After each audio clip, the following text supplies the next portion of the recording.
Nous allons vous présenter la séance de TD numéro 1 du chapitre Équations différentielles. Dans ce TD, nous verrons la méthode de résolution des équations différentielles linéaires du premier ordre sans second membre.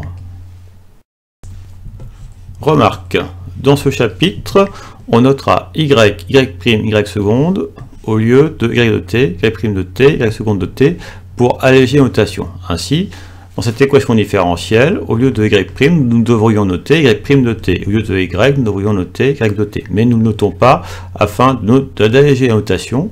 Par contre, lorsque nous ferons apparaître les solutions d'une équation différentielle, à ce moment-là, on écrira y de t. On fera apparaître la variable t. Voilà. Alors, rappel. Nous rappelons ce que c'est qu'une équation différentielle linéaire du premier ordre. C'est une équation différentielle de cette forme, que l'on peut appeler par exemple E, c'est une équation de la forme A de t fois y' plus B de t fois y, qui est égale à C de t. Où A, B et C sont trois fonctions réelles définies continues sur un intervalle grand I, telles que A de t soit différent de 0 sur grand I.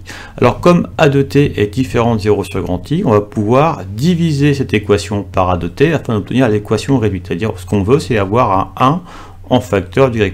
Alors si je divise cette équation par A de t, j'obtiens alors y' plus B de t sur A de t fois y, qui est égal à C de t sur A de t. Et cette équation différentielle, comme elle est équivalente à celle-ci, on peut encore l'appeler E. Et pour alléger, nous allons appeler alpha de t le quotient qui est en facteur de y, et bêta de t le quotient qui est le membre de droite. Nous obtenons alors ainsi l'équation réduite y' plus alpha de t y, qui est égal à bêta de t.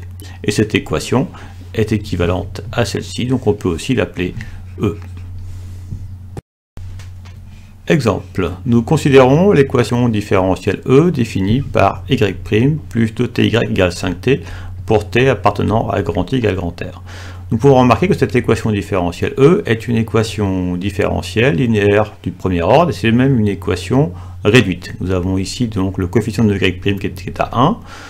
Nous avons alpha de t égale 2t qui est le facteur de y et bêta de t qui est égal à 5t qui est égal au membre de droite. Alors, nous posons f de t qui est égal à 3 exponentielle moins t carré plus 5 demi pour t appartenant à grand I, et nous voulons vérifier que f est une solution de E sur I. C'est-à-dire que si nous remplaçons y par f de t, alors cette égalité est vérifiée. Donc si on remplace y par f de t, ça va dire aussi que y' sera égal à f' de t. Alors, donc nous posons y est égal à f de t, donc qui est égal à 3 exponentielle moins t carré plus 5 demi, et nous voulons alors calculer dans un premier temps y' qui est égal à f' de t. Donc pour cela, nous remarquons ici que nous voyons apparaître une exponentielle composée, c'est-à-dire l'exponentielle d'une fonction u avec u de t qui est égal à moins t carré. Donc pour calculer la dérivée de ceci, nous devrons appliquer que la dérivée de l'exponentielle u, c'est u' exponentielle u. Ainsi, nous obtiendrons l'expression de y' en la variable t. Et alors, ce que nous ferons pour vérifier que f est solution de E, donc nous écrirons le membre de gauche de l'équation différentielle, nous remplacerons y par f de t, nous remplacerons y' par f' de t, nous développerons, nous réduirons, si tout se passe bien, nous ferons apparaître le membre de droite. Et nous pourrons alors conclure que f est une solution de l'équation différentielle E sur grand I. Alors vous pouvez mettre la vidéo en pause pour tenter de compléter les blancs par vous-même, puis la relancer pour avoir ma rédaction. Nous voulons calculer la dérivée de f de t égale 3 exponentielle moins t carré plus 5 demi. Nous savons que la dérivée de 5 demi, ça fait 0, puisque 5 demi est une constante. Ensuite, nous devons dériver exponentielle moins t carré. Nous utilisons la formule de la dérivée exponentielle u qui est égale à u' exponentielle u. Nous savons que la dérivée de moins t carré, c'est égal à moins 2t.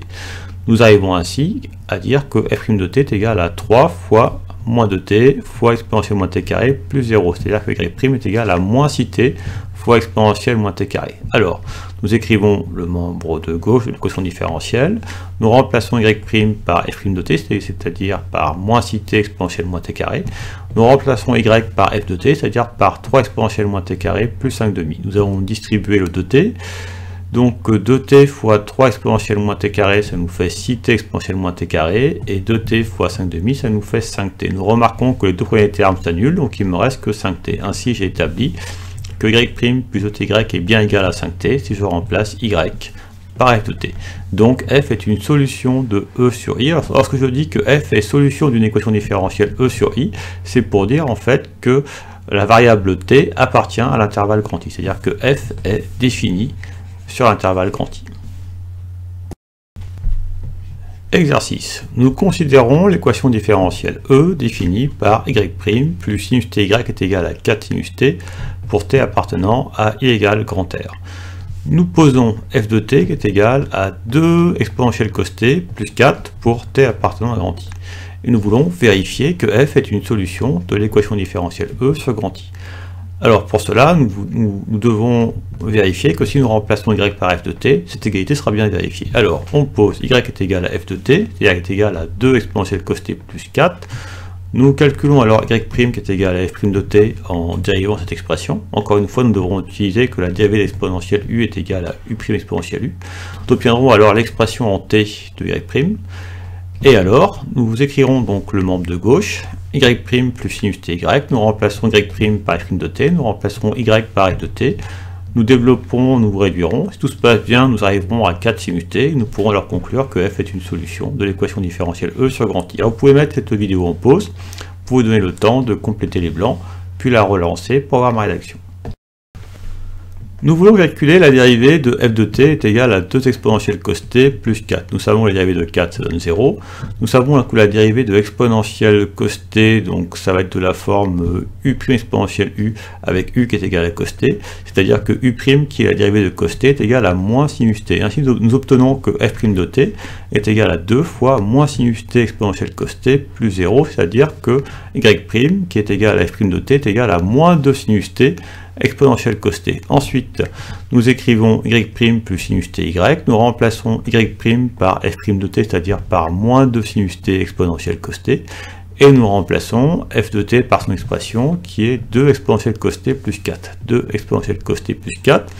Nous allons ensuite distribuer le sinus t, donc sinus t fois 2 exponentielle cos t, ça nous donne 2 sinus t exponentielle cos t, et sinus t fois 4 nous donne 4 sinus t. Nous remarquons que les deux premiers termes s'annulent, donc il nous reste 4 sinus t. Ainsi, y' plus sinus ty est égal à 4 sinus t lorsque nous remplaçons y par f, donc f est une solution de l'équation différentielle E sur grand I. Vocabulaire. Nous considérons une équation différentielle E de la forme y' plus alpha de t égale bêta de t, c'est-à-dire une équation différentielle linéaire du premier ordre sous forme réduite.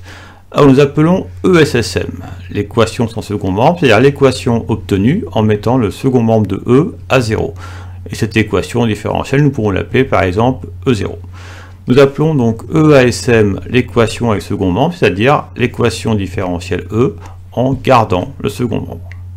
Alors, méthode, résolution. Nous allons voir comment résoudre l'équation sans second membre.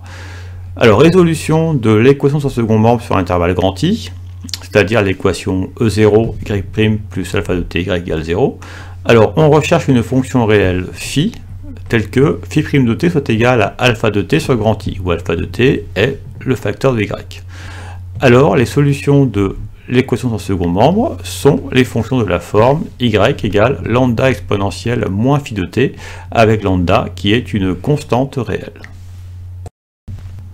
En exemple, nous allons résoudre l'équation différentielle E0, qui est de la forme 2y' plus 3 cosinus ty est égal à 0.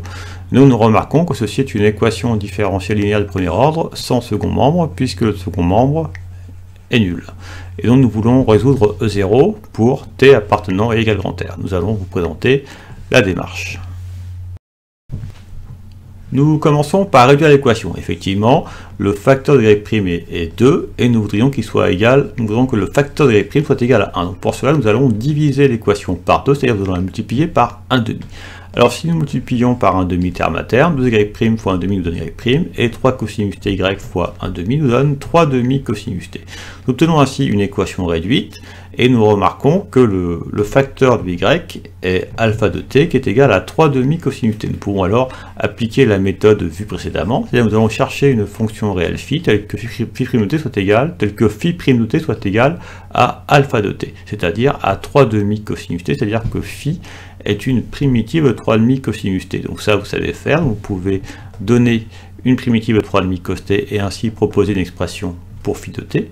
Et ensuite on pourra en déduire que les solutions de l'équation différentielle E0 sur I, c'est-à-dire pour t appartenant à grand I, sont les fonctions de la forme y égale lambda exponentielle moins phi de t. Donc ici, lorsqu'on a noté y, on a noté en allégé sans mettre le t, et pour faire bien, nous allons faire apparaître le t pour signifier que y est bien une fonction en t. Nous allons noter y de t qui va être égal à lambda exponentielle, et nous allons remplacer phi de t par l'expression que vous avez posée. Vous pouvez mettre cette vidéo en pause pour vous donner le temps d'effectuer ces calculs, puis la relancer pour avoir ma rédaction.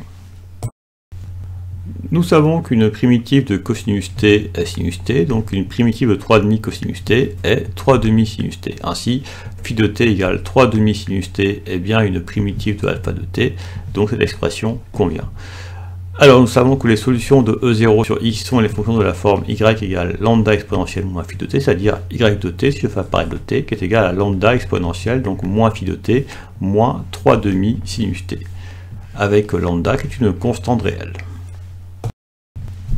Nous avons établi que les solutions de l'équation différentielle E0 définie par y' plus 3,5 cosinus t y égale 0 sont les fonctions de la forme y égale lambda exponentielle moins 3,5 sinus t, où lambda est un facteur réel constant. La question que nous nous posons, quelle est alors la solution h de l'équation différentielle E0 vérifiant h de pi sur 2 égale 3. Nous allons présenter la démarche. H est une solution de E0, c'est donc une fonction qui fait partie des solutions de E0, c'est-à-dire que H est donc de la forme lambda exponentielle moins 3,5 sinus t. Nous écrivons ceci, H de t égale lambda exponentielle moins 3,5 sinus t, et l'objectif est de trouver la valeur de lambda pour que cette contrainte soit vérifiée, H de pi sur 2 égale 3. Dans un premier temps, nous allons calculer H de pi sur 2 à partir de l'expression de H de t, c'est-à-dire en remplaçant t par pi sur 2. Nous allons ainsi trouver une expression en lambda, et ensuite nous allons transformer la contrainte h de pi sur 2 égale 3 en une équation en lambda, en remplaçant h de pi sur 2 par son expression en lambda. Nous allons alors trouver lambda, et nous pourrons conclure sur l'expression de h de t.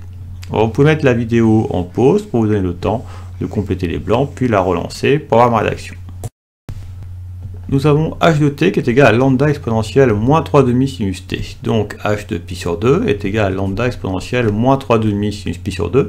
Et nous savons que sinus pi sur 2 vaut 1. Donc ainsi nous obtenons que h de pi sur 2 est égal à lambda exponentielle moins 3,5 fois 1, c'est-à-dire exponentielle moins 3,5. Alors ensuite, nous disons que h de pi sur 2 égale 3 est équivalent à dire donc que lambda exponentielle moins 3,5 est égal à 3. Donc nous allons avoir que lambda est égal à 3 sur exponentielle moins 3,5, et nous savons que 1 sur exponentielle a, c'est exponentielle moins a. Donc nous obtenons que lambda est égal à 3 exponentielle 3,5. Et nous pouvons alors en déduire h de t en remplaçant lambda par ce que nous avons trouvé dans l'expression de h de t. C'est ce que nous allons voir par la suite.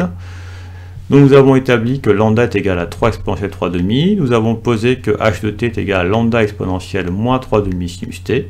Donc pour obtenir l'expression de h de t, nous allons remplacer lambda par ce que nous avons trouvé, et nous pourrons regrouper les exponentielles pour obtenir une expression plus simple. Vous pouvez mettre la vidéo en pause pour compléter ces blancs si vous ne l'avez pas encore fait, puis relancer pour avoir ma correction. En remplaçant lambda par 3 exponentielle 3,5, nous obtenons que h de t est égal à 3 exponentielle 3,5 fois exponentielle moins 3,5 sinus t, et en regroupant les exponentielles, nous obtenons que h de t est égal à 3 exponentielle 3,5 moins 3,5 sinus t. Nous avons ainsi obtenu la solution h de E0 qui vérifie h de pi sur 2 égale 3. Nous allons maintenant traiter l'exercice numéro 1 de la feuille de TD, équation différentielle 1. Dans cet exercice, nous devrons à chaque fois résoudre l'équation différentielle E0 pour t appartenant à l'intervalle i précisé, et ensuite déterminer la solution h de E0 qui vérifiera h de 1 égale 3. Alors pour traiter cet exercice, nous aurons besoin à un moment donné des deux rappels suivants, à savoir que les primitives de 1 sur at plus b sont de la forme 1 sur a ln de valeur absolue de at plus b, où a est un réel non nul, et les primitives de 1 sur 1 plus t carré sont les fonctions de la forme a représente t plus une constante k. Nous allons traiter la question numéro 1 de l'exercice numéro 1. Alors, dans cette question numéro 1, nous considérons l'équation différentielle E0 qui est définie par y' plus 2y égale 0, où t appartient à l'intervalle grand I égale grand R. Donc c'est encore une fois une équation différentielle linéaire de premier ordre. elle est sans second membre et en plus elle est réduite. Donc nous pouvons appliquer directement la méthode en posant alpha de t qui est égal au facteur de y. Nous cherchons ensuite une fonction phi telle que phi' de t soit égal à alpha de t, c'est-à-dire que phi soit une primitive de alpha de t. Donc comme alpha de t ici est très simple, vous trouvez facilement phi de t. Et là vous pourrez dire que les solutions de E0 sur I sont les fonctions de la forme y de t égale lambda exponentielle moins phi de t. Vous remplacerez phi de t parce que vous avez trouvé. Puis vous chercherez la solution h de E0 telle que h de 1 égale 3 en prenant pour expression de h de t, donc l'expression mise en place pour les solutions de E0.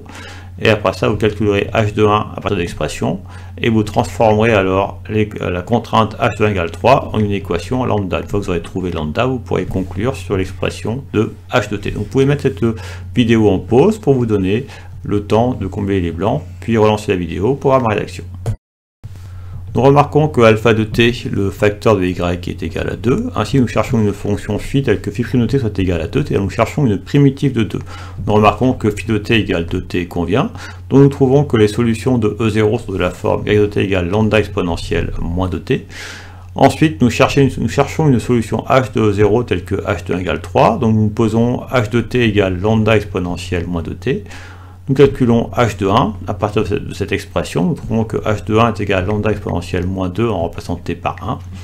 Nous déduisons que h de 1 égale 3 est équivalent à dire que lambda exponentielle moins 2 est égal à 3.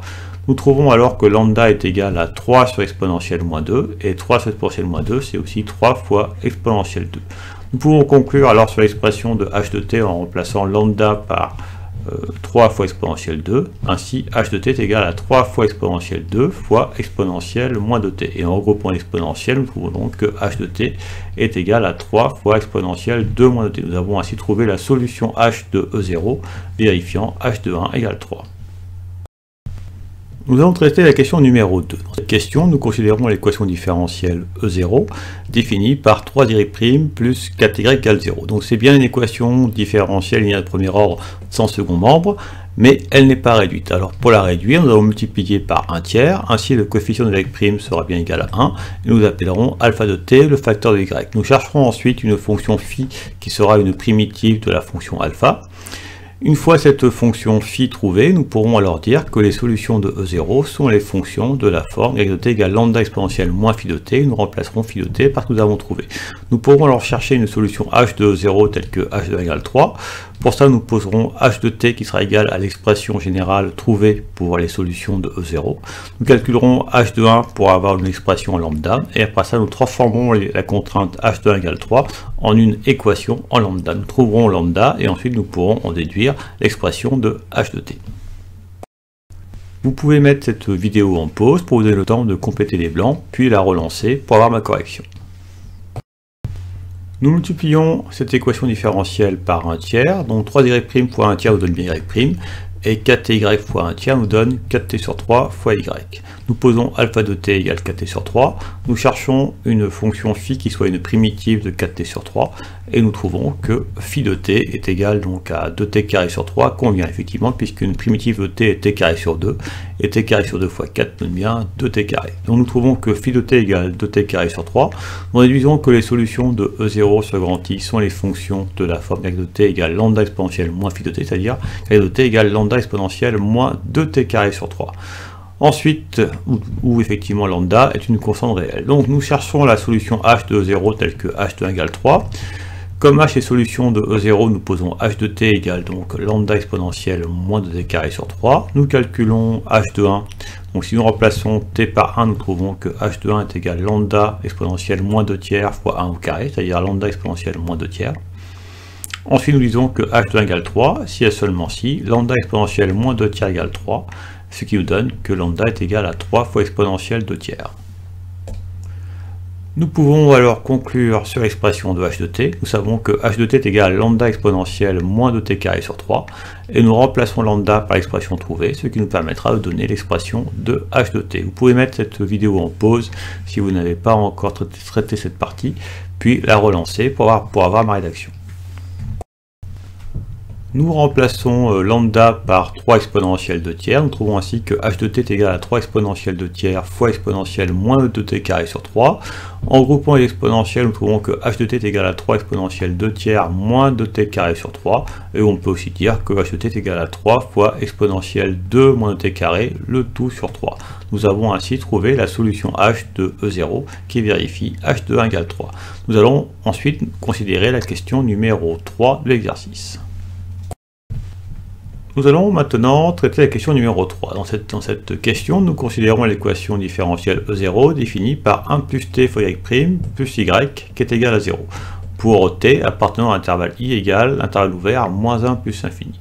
Cette équation différentielle est bien une équation différentielle linéaire de premier ordre, sans second membre, mais qui n'est pas réduite, puisque le facteur de y' est différent de 1. Alors pour réduire l'équation, nous allons multiplier cette équation par 1 sur 1 plus t. Nous pourrons le faire sans remords, puisque 1 plus t est différent de 0 sur moins 1 plus infini. Nous allons obtenir ainsi une équation y' dont le facteur de y sera alpha de t. Et nous allons chercher à déterminer une primitive phi de notre fonction alpha de t. Et pour trouver cette primitive, nous aurons besoin du rappel suivant qui nous dit que les primitives de 1 sur at plus b sont les fonctions de la forme 1 sur a ln de valeur absolue de at plus b plus une constante k, cette formule étant valable pour a différent de 0.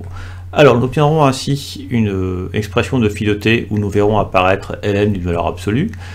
Nous chercherons à retirer cette valeur absolue en précisant que 1 plus t a bien un signe constant sur l'intervalle i égale moins 1 plus infini, et à l'aide de cette information, nous pourrons donner une expression de la valeur absolue de 1 plus t sans valeur absolue pour t appartenant à grand I. Nous pourrons alors écrire que phi de t est égal à ln d'une expression où n'apparaît pas la valeur absolue, et nous pourrons alors conclure que les solutions de E0 sur grand I sont les fonctions de la forme y de t égale lambda exponentielle moins phi de t, et nous remplacerons phi de t par l'expression obtenue. Et ensuite, nous verrons que en manipulant cette expression, nous pourrons faire apparaître lambda sur 1 plus t. Alors, vous pouvez mettre cette vidéo en pause pour vous donner le temps de compléter les blancs, puis la relancer pour avoir ma correction. En multipliant cette équation par 1 sur 1 plus t, nous obtenons l'équation y' plus 1 sur 1 plus ty est égal à 0. Et nous posons alpha de t qui est égal à 1 sur 1 plus t. Nous cherchons une primitive phi de 1 sur 1 plus t. Si nous appliquons cette formule, nous l'appliquons donc avec a qui est égal à 1, puisque le facteur de t est égal à 1. Donc ça nous fera 1 sur 1, c'est-à-dire 1, fois ln de valeur absolue de at plus b, donc de t plus 1, c'est-à-dire aussi de 1 plus t. Nous remarquons que 1 plus t est strictement positif sur moins 1 plus infini, donc 1 plus t étant strictement positif, la valeur absolue de 1 plus t c'est donc lui-même, c'est-à-dire 1 plus t sur grand I. Nous pouvons alors retirer sans remords la valeur absolue et dire que phi de t est aussi égal à ln de 1 plus t. Alors nous pouvons déduire que les solutions de E0 sur I sont les fonctions de la forme y de t égale lambda exponentielle moins phi de t, c'est-à-dire y de t égale lambda exponentielle moins ln de 1 plus t. Et maintenant nous allons établir que ceci est égal à lambda sur 1 plus t. C'est ce que nous allons faire ici. Donc nous avons y de t qui est égal à lambda exponentielle moins ln de 1 plus t. Et à l'aide de manipulation sur la fonction exponentielle, nous allons faire apparaître que y de t est égal à lambda sur 1 plus t. Puis nous chercherons donc la solution h de E0 telle que h de 1 égale 3. Donc nous poserons h de t qui sera égal à l'expression des solutions de E0. Et après ça, nous calculerons h de 1 de façon à pouvoir transformer la contrainte h de 1 égale 3 en une équation à lambda. Nous trouverons lambda et nous pourrons conclure sur la solution h. Donc vous pouvez mettre cette vidéo en pause pour vous donner le temps de compléter les blancs, puis la relancer pour avoir ma correction. Nous avons y de t qui est égal à lambda exponentielle moins ln de 1 plus t. Nous savons qu'exponentielle moins a, c'est 1 sur exponentielle a. Ainsi, exponentielle moins ln de 1 plus t, c'est aussi 1 sur exponentielle ln de 1 plus t. Mais nous savons qu'exponentielle ln de a est égal à a. Donc exponentielle ln de 1 plus t est aussi égal à 1 plus t. Ainsi, y de t est égal à lambda fois 1 sur 1 plus t. Nous trouvons y de t égale lambda sur 1 plus t, qui nous donne donc l'expression générale des solutions de l'équation différentielle E0. Où lambda désigne une constante réelle. Alors nous déterminons ensuite la solution h de 0 telle que h de 1 égale 3. Donc nous posons h de t égale lambda sur 1 plus t. Alors h de 1 va être égal à lambda sur 1 plus 1, c'est-à-dire être égal à lambda sur 2, d'où h de 1 égale 3, si et seulement si lambda sur 2 égale 3, nous trouvons lambda égale 6, donc nous pouvons conclure que la solution h recherchée est donnée par h de t égale 6 sur 1 plus t pour t appartenant à grand I. Nous avons traité la question numéro 3, nous allons maintenant traiter la question numéro 4. Nous allons traiter la question numéro 4. Dans cette question, nous considérons l'équation différentielle E0 définie par 1 plus t carré y' plus y est égal à 0 pour t appartenant à égal grand R. Alors cette équation est encore une fois une équation différentielle linéaire du premier ordre sans second membre, mais pas réduite. Alors nous allons la réduire en la multipliant par 1 sur 1 plus t carré, de sorte à ce que le facteur y' soit égal à 1. Alors, en faisant cette multiplication, nous allons voir que nous allons obtenir donc un facteur de y que nous appellerons alpha de t, et nous chercherons à déterminer encore une fois une primitive de la fonction alpha. Alors, pour réussir à trouver une primitive, nous aurons besoin du rappel suivant qui nous dit qu'une primitive de 1 sur t carré plus 1 est donnée par arctangent t, c'est-à-dire que les primitives de 1 sur t carré plus 1 sont les fonctions de la forme arctangent t plus une constante k. Donc à l'aide de ce résultat, nous trouvons facilement une primitive de alpha, et nous pourrons dire alors que les solutions de E0 sur I sont les fonctions de la forme y de t égale lambda exponentielle moins phi de t, et nous remplacerons phi de t par ce que nous avons trouvé. Et nous pourrons alors donner l'expression de y de t, et puis nous chercherons ensuite la solution h de 0 vérifiant h de 1 égale 3. Donc vous pouvez mettre cette vidéo en pause pour donner le temps de compléter les blancs, puis la relancer pour obtenir ma rédaction. En multipliant cette équation par 1 sur 1 plus t carré, nous obtenons l'équation y' plus 1 sur 1 plus t carré y qui est égal à 0. Nous pouvons apparaître ainsi alpha de t qui va être égal à 1 sur 1 plus t carré. Nous cherchons une primitive de alpha de t qui est égale à 1 sur 1 plus t carré, et d'après le rappel que nous avons fait, nous savons que phi de t égale arctangent de t convient. Nous pouvons alors dire que les solutions de E0 sur x sont les fonctions de la forme y de t égale lambda exponentielle moins phi de t, c'est-à-dire y de t égale lambda exponentielle moins arctangent t. Nous allons maintenant chercher la solution h de E0 vérifiant h de 1 égale 3. Nous avons établi que les solutions de l'équation différentielle E0 sont les fonctions de la forme y de t égale lambda exponentielle moins arctangent t. Et nous cherchons ensuite la solution h de E0 telle que h de 1 égale 3. Alors nous posons h de t qui va être égal donc à l'expression générale des solutions de E0. Ensuite, à partir de cela, nous calculons h de 1 en remplaçant t par 1, nous obtenons une expression en lambda. Et nous allons dire alors que h de 1 égale 3, c'est seulement si l'expression en lambda est égale à 3.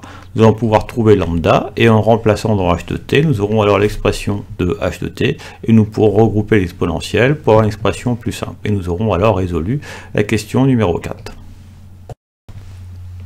Nous posons h de t égale lambda exponentielle moins arctangent de t. Alors, h de 1, pour h de 1, nous remplaçons t par 1, ce qui nous donne h de 1 égale lambda exponentielle moins arctangent 1, et vous savez que arctangent 1 est égal à pi sur 4. Nous trouvons ainsi que h de 1 est égal à lambda exponentielle moins pi sur 4. Alors, l'équation h de 1 égale 3 s'écrit lambda exponentielle moins pi sur 4 égale 3. Nous trouvons que lambda est égal à 3 exponentielle pi sur 4. D'où nous obtenons que h de t est égal à 3 exponentielle pi sur 4 fois exponentielle moins arctangent t en remplaçant lambda par 3 exponentielle pi sur 4, et en regroupant l'exponentielle, nous obtenons que h de t est égal à 3 exponentielle pi sur 4 moins arctangent t. Voilà, nous avons traité la question numéro 4, fin de cette séance de TD.